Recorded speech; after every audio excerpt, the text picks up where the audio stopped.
Assalamualaikum warahmatullahi wabarakatuh. Perkenalkan, nama saya Nevia Mutiarata dengan NIM 1801530052 dari kelas Mesin Learning B1. Nah, pada kesempatan kali ini saya akan menjelaskan sedikit mengenai algoritma klasifikasi atau classification.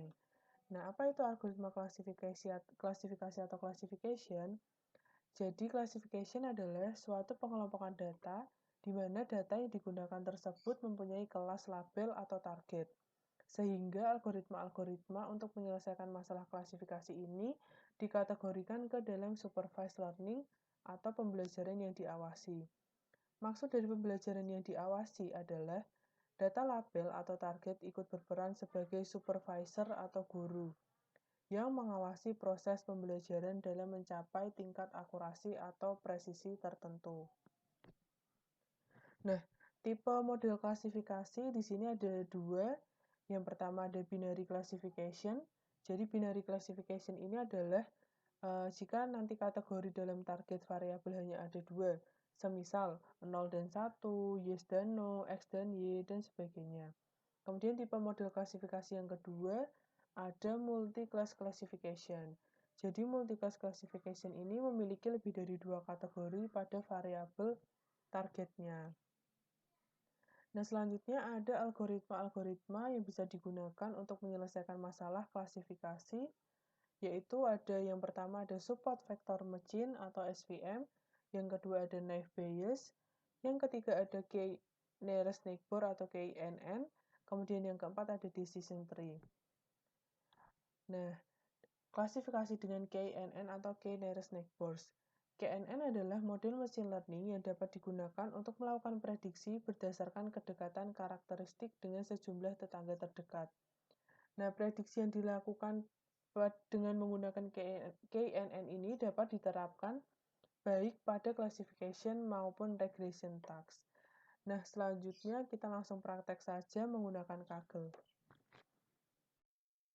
Nah, selanjutnya di sini saya akan menjelaskan mengenai implementasi algoritma KNN untuk penyelesaian klasifikasi pada mesin learning menggunakan Kaggle. Nah, yang pertama di sini tentunya kita import library pandas terlebih dahulu dengan perintah import pandas spd. Kemudian kita mempersiapkan sampel datasetnya. Nah, di sini ada variabel siswa dengan 3 case dictionary. Yang pertama ada tinggi, berat, dan jenis kelamin. Kemudian 3 dataset ini disimpan dalam data frame siswa di sini merupakan variabel yang terdiri dari 3 dataset. Kemudian data frame siswa ini disimpan lagi ke dalam variabel siswa underscore df. Kemudian jika kita run, di sini terdapat 3 buah kolom dataset. Yang pertama ada tinggi, berat, dan jenis kelamin yang keseluruhan dataset ini ada 9 data. Selanjutnya di sini ada visualisasi dataset yang berupa scatter plot. Nah, yang pertama tentunya import matplotlib.pyplot_splt. Nah, kemudian fig di sini adalah objek figure, kemudian x di sini adalah akses, plt.subplots.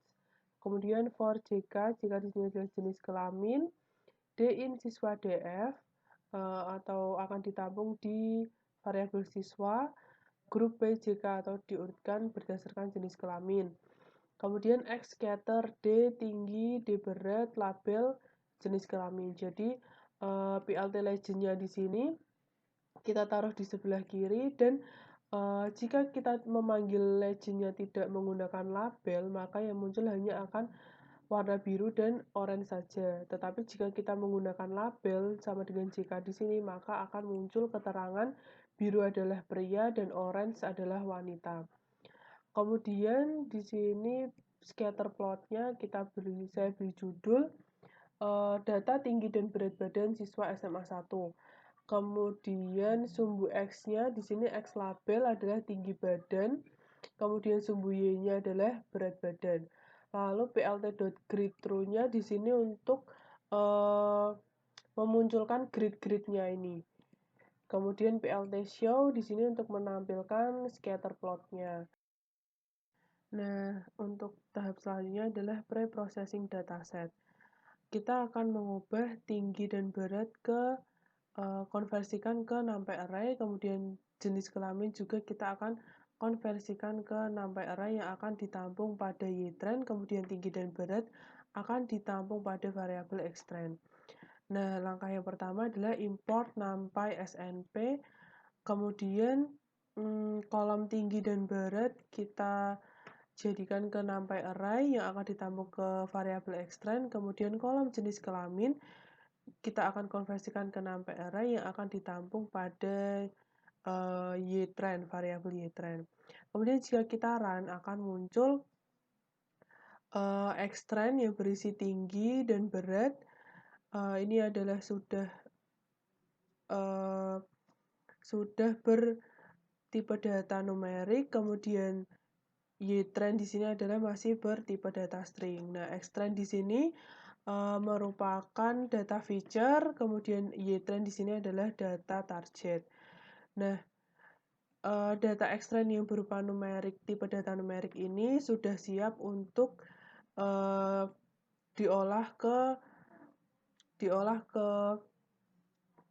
tahap selanjutnya. Tetapi ytrand di sini yang masih bertipe data string kita ubah ke tipe data numerik dengan cara from sklearn preprocessing import label binarizer. Kemudian variabel lb di sini label binarizer. Ytrand di sini adalah berisi tadi jenis kelamin, lb fit transform ytrand. Kemudian jika kita print maka akan muncul array 2 dimensi di sini. Yang di sini sudah bertipe data numerik, yaitu 0 sebagai pria dan 1 adalah sebagai wanita. Selanjutnya, kita ubah menjadi array 1 dimensi dengan menggunakan perintah y_trend sama dengan y_trend.flatten, kemudian kita print, maka akan menjadi array 1 dimensi. Nah, langkah selanjutnya adalah training KNN classification model. Nah, di sini kita harus estimator kelasnya yaitu adalah from sklearn.neighbors import k_neighbors classifier. Nah, di sini ada parameter k yang harus diklasifikasikan kelasnya. Di sini k sama dengan 3. Nah, jadi k3 di sini adalah untuk menentukan 3 tetangga terdekat yang akan dilibatkan untuk proses prediksi nanti. Kemudian ada variabel model yang berisi k_neighbors classifier n_neighbors sama dengan k. Lalu kita train yang tadi sudah disiapkan menggunakan xtrand dan ytrand yang akan di-run menggunakan model.fit. Nah, jika di-run maka munculnya adalah k_neighbors classifier n_neighbors sama dengan 3. Selanjutnya ada prediksi jenis kelamin. Nah, di sini tinggi badannya adalah 170, kemudian berat badan adalah 70. X-new, variabel X-new sama dengan array, tinggi badan, berat badan, reshape 1, min 1. Nah, di sini prediksi jenis kelamin berdasarkan tinggi badan dan berat badan.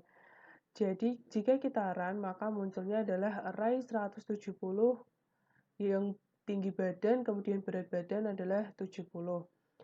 Lalu, y_new di sini kita prediksi menggunakan y tadi, yaitu adalah jenis kelamin, sama dengan model.predict x_new. Kita print, array, outputnya adalah array 0. 0 adalah tadi laki-laki dan 1 adalah perempuan. Jadi, kemungkinan tinggi badan 170 dan berat badan 70 kemungkinan adalah berjenis kelamin laki-laki. Nah, jika lupa tadi 0 itu apa, 1 itu apa, kita bisa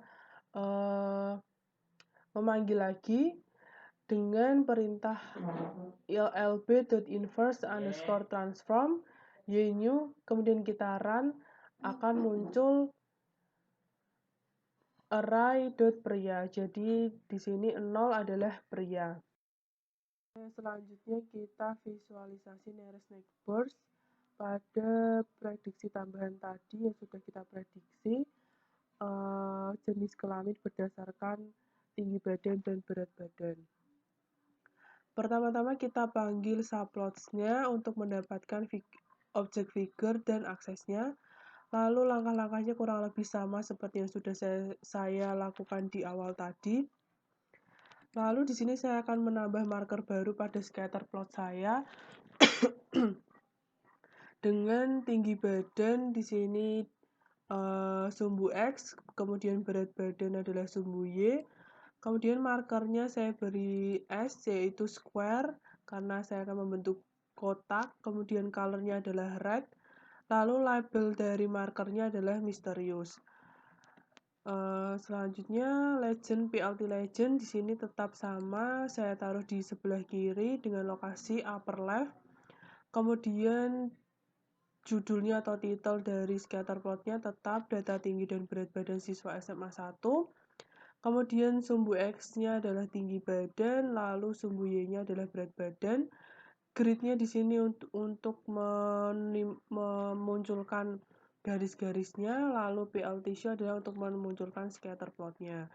Nah, jadi di sini ada 3 marker, yaitu ada warna biru adalah pria, orange wanita, dan square di sini adalah warna merah yaitu misterius.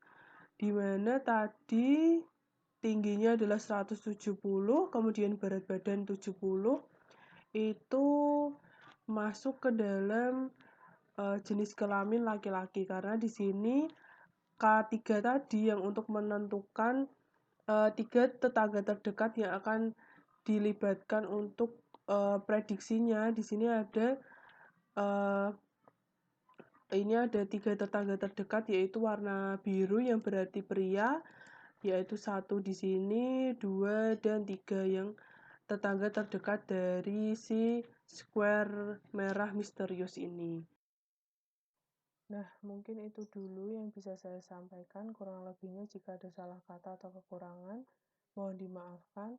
Terima kasih. Wassalamualaikum warahmatullahi wabarakatuh.